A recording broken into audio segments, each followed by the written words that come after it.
तो कैसे हैं मेरे प्यारे। तो आज से हम लोग जो है स्टार्ट करने वाले हैं, पढ़ने वाले हैं क्लास 8 एनसीईआरटी हिंदी एडिशन का बुक। ठीक है, और जैसा कि आप लोग जानते हैं कि प्रश्नावली 1.1 एनसीईआरटी का ये पहला चैप्टर है और इसमें प्रश्नों की संख्या भी जो है 2 ही है, जिसमें पहला प्रश्न में 3 प्रश्न दे रखे हैं और यहाँ पे दूसरा प्रश्न है। एनसीईआरटी का कोई भी चैप्टर आप उठा लीजिए, आपको जो है प्रश्नों की संख्या बहुत ही कम मिलेगा। जैसा कि यहाँ देख लीजिए चैप्टर 1 है और इसमें 2 ही क्वेश्चन दे रखा है। तो कहने का यह क्या है कि एनसीईआरटी का कोई भी बुक उठाइए, लेसन उठाइए, चैप्टर उठाइए और वहाँ पे आपके सवालों की संख्या कम मिलेगा, लेकिन जितने भी प्रश्न मिलेंगे सब के सब जो है लाइक छोटा पैक बड़ा धमाका जैसा है ना। तो यहाँ पर जो है कह रहा है कि निम्नलिखित प्रत्येक में गुणन के अंतर्गत उपयोग किए गए गुण धर्म प्रॉपर्टी, ठीक है, प्रॉपर्टी का नाम बताना है कि कौन सा गुण धर्म का जो है प्रयोग करके इतना इक्वल टू इतना लिख सकते हैं, इतना गुना इतना या इतना इंटू इतना।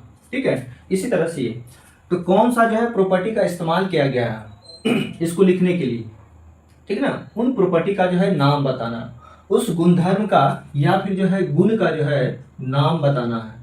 ठीक है, बहुत ही सिंपल सा क्वेश्चन है, इसमें कुछ करना नहीं है, सारा चीज दे दिया है, आपको सिर्फ इतना बताना है कि इसको इतना लिख सकते हैं किस नियम के आधार पे, इसको जो है इतना भी लिख सकते हैं किस नियम पे आधार पे, और इसको इतना इंटू इतना इक्वल टू इतना, इसको जो है किस नियम के आधार पे लिख सकते हैं। बस इतना ही है, इसमें आपको इतना ही समझना है। उस प्रॉपर्टी का नाम, गुण धर्म का नाम बताइए।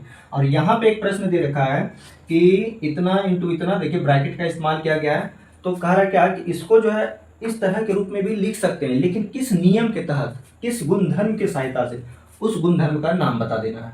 ठीक है, तो देखिए यहाँ पे साफ दिख रहा है क्या कि -4/5 में गुना किया गया 1 से, स्थान जो है परिवर्तित हुआ, ये देखिए ऐसे है ना, अभी ऐसे है और ऐसे हो गई, तो केवल स्थान परिवर्तन हुआ। और चूंकि हम जानते हैं कि 1 से किसी भी संख्या में, है ना, किसी भी संख्या में, तो हमें इसमें उसमें किसी में भी अगर गुना कर देंगे तो वो उसका मान जो है नहीं बदलता है। ठीक है, -4/5 में 1 से गुना कीजिए, 1 में गुना कीजिए -4/5 से, हमेशा आंसर क्या आएगा -4/5। तो कह रहा है किस नियम के तहत, तो वो नियम है हमारा गुणात्मक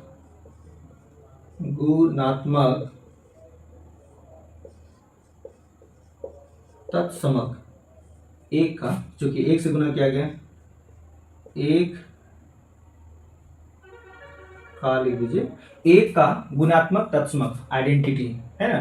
तो ये जो मल्टीप्लिकेटिव आइडेंटिटी है ऑफ 1, ठीक है, 1 का जो है मल्टीप्लिकेटिव आइडेंटिटी है। बस यही हो गया इसका आंसर। अगर आंसर की बात करें तो इसका आंसर 1 का गुणात्मक तत्समक आइडेंटिटी, 1 से जब गुना करेंगे।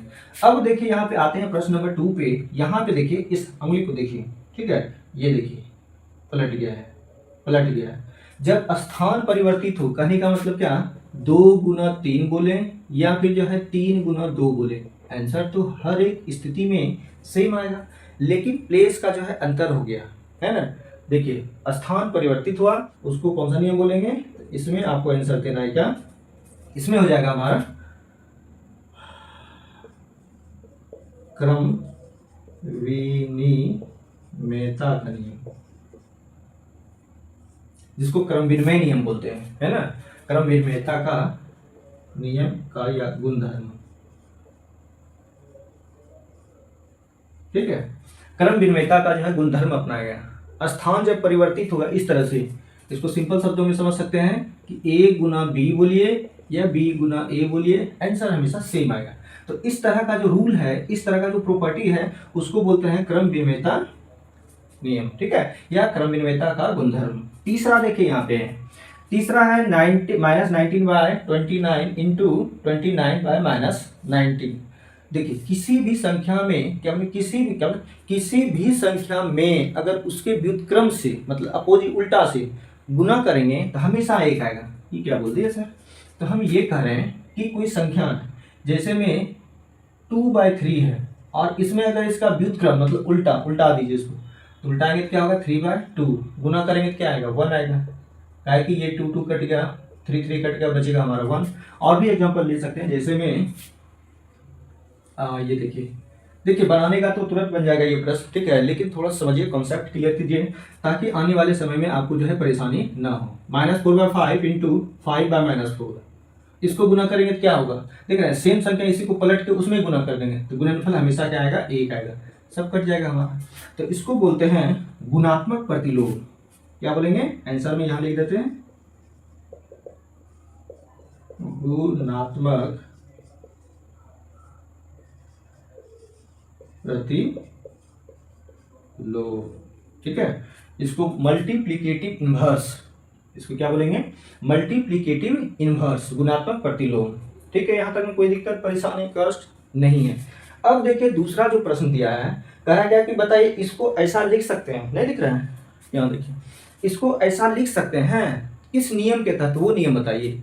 अगर इसको इतना लिख सकते हैं तो किस नियम के तहत, तो यहाँ पे देखिए आंसर हम लिख देते हैं और समझा भी देते हैं। देखिए यहाँ पे जैसे समझिए कि 2 गुना 3 गुना 4 ये बराबर होगा 2 गुना 3 और गुना 4। केवल यहाँ ब्रैकेट का खेला है और कुछ नहीं। ब्रैकेट जैसे लगा पहले इसका काम होगा, ब्रैकेट यहाँ लगा तो पहले इसका काम होगा। भाई तुम पहले अपना काम करो या हम अपना काम करते हैं, क्या बोले, आप अपना काम कीजिए और हम अपना करते हैं, लेकिन जो परिणाम आने वाला इसका वो सेम होगा, दोनों का क्या होगा, सेम होगा। ऐसे बनाइए लेकिन आएगा आंसर उसका सेम। तो कह रहा है ऐसा इसको जो इस तरह से लिख सकते हैं किस नियम के तहत, उस नियम का जो है नाम बताइए। तो इसको बोलते हैं सहचार्यता का नियम या गुणधर्म, जो बोले प्रॉपर्टी, सब तो एक ही बात होगा, ठीक है।